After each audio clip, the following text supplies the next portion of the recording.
Hi everyone, welcome to the lecture number 13 of unit number 1 vector differentiation.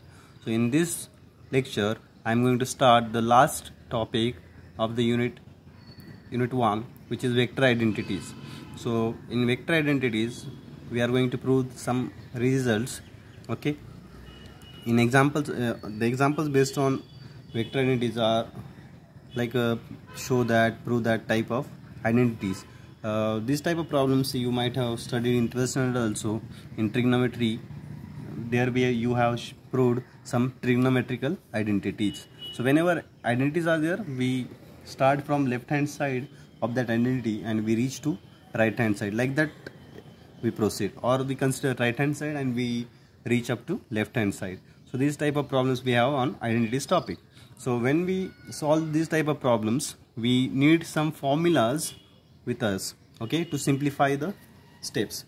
So here also in vector identities there are some formulas which help us in the examples. Okay, so starting before discussing the formulas, few things we are going to consider with us.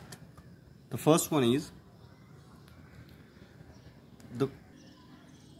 so we consider some vector functions with us, u bar, v bar, w bar. Okay, in results we are going to have these type of notations. So the meaning one must know of each and everything. Whenever u bar, v bar, w bar will be in front of you, the meaning of them is they are vector functions. And scalar functions also we have considered, phi and psi. So when phi or psi will come, their nature will be scalar there. Okay, in results. R bar is famous vector xi plus yj plus zk, that we know. F of r means the function of r, where r is the magnitude of r bar. It is a scalar quantity. R is a scalar quantity, so whatever function of r will have, that will be also a scalar quantity. So f of r is some scalar function. F of r also we have in some results, so you must know the meaning of the f of r. A bar is a1i plus a2j plus a3k, which is a constant vector because a1, a2, a3 are some constants. Okay, therefore they are constant vector. And u bar, v bar, w bar have some functions in their ijk coefficients, so therefore they are vector functions. Now let us start from formula number 1. They are very easy results. Del dot a bar. Now in this identity topic, the position of dot or cross becomes very important. Okay, we put dot or cross always in between two vector quantities. We never put dot or cross in between one vector and one scalar quantity, or in between two scalar quantities. When we have two scalar quantities in multiplication, our normal multiplication we have there. If we have a multiplication of scalar with vector, still the multiplication is our normal multiplication. And when we have two vectors multiplication, it will be either dot or cross. That difference you have to understand. Now del, when we operate del on a constant vector a bar, so either it will be dot in between or cross in between. Okay, in both cases the result is 0. Here result is scalar quantity, 0 of scalars, and it is 0 of vectors. Curl is a vector quantity, therefore del cross a bar is 0 bar. Okay, now next result, del dot r bar, this vector r bar xi plus yj plus zk, del dot r bar, that is divergence of r bar, is equal to 3. You can calculate it by using the definition of divergence. Del cross r bar is equal to 0 bar. Okay, you can add bar also because it is a vector quantity, so it also gives us 0. These results you have to memorize directly. Okay, by practice you will learn them. Okay, and try to fix in your mind all these results. Next, third one, del of f of r.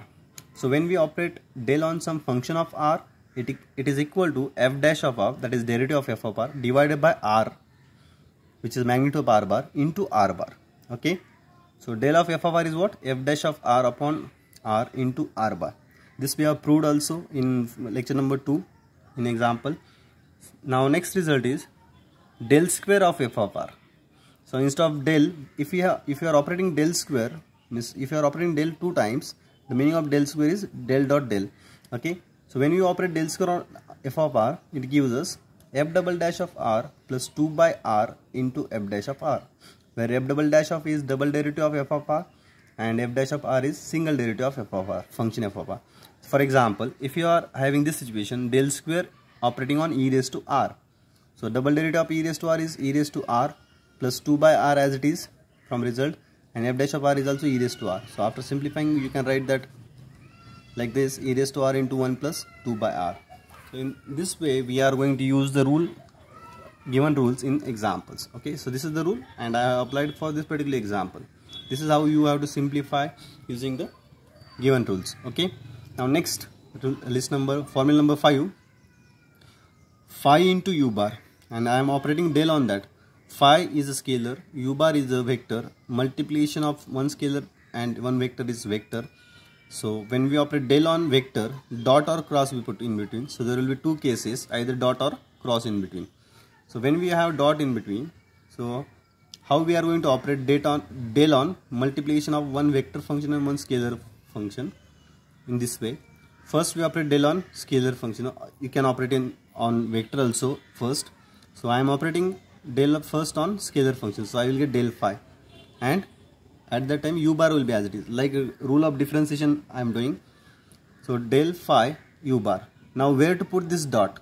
Okay, so here we have dot multiplication. Dot we put in between two vector quantities. So del phi is a vector, gradient of phi is a vector quantity, u bar is a vector. So in between two vectors I have put the dot plus second term. Now I am operating del on u bar instead of del on phi. I have operated already del on phi. Now I am going to operate del on u bar in the second term. So del is a vector, u bar is a vector. So dot will be in between del and u bar into phi as it is. Now the same thing we do in the case of cross also. When we operate del on so when we operate del on phi into u bar with cross in between. So first term will be del phi cross u bar, and del cross u plus del cross u bar into phi. Just we replace dot by cross. Now using the result number 5, 1, we can derive these to result number 6. Del dot r raised to n into r bar. R raised to n, r is a scalar quantity, r raised to n is also scalar quantity, r bar is a vector. So we have scalar into vector, like we have this situation phi into u bar. If you take del dot of this using this rule, finally you will get an answer as n plus 3 into r raised to n. So you can directly use this as result in examples. For example, if you have del dot r square into r bar, so you can directly write its answer as 5 into r square. Okay, so like that you can do in examples. Next one, del cross r raised to n bar, r raised to n into r. The same quantity we have, only cross. So the answer for this is 0. So if we have del cross r raised to r bar upon r square, okay, so 1 upon r square means it can be written as r raised to minus 2 into r bar. Okay, so if you are calculating del curl of such a case, the answer will be 0. You can see this, it is del cross r raised to minus 2, n is minus 2 into r bar. So when we have curl, directly you can write answer as 0, and if you are having dot, it will be equal to n plus 3 times r raised to n. So these are the remaining results. The next one is del dot u bar cross v bar. So if you have cross product of two vector functions, u bar cross v bar, it will be a vector quantity. So if it is a vector quantity, when we operate del on this, del is a vector, when we operate del on vector quantity, either dot or cross will be in between it. Means in between there are two possibilities, either dot or cross will have. So when we have dot in between, so if you have this situation is there in example, del dot cross product of two vector, then use this result for further simplification.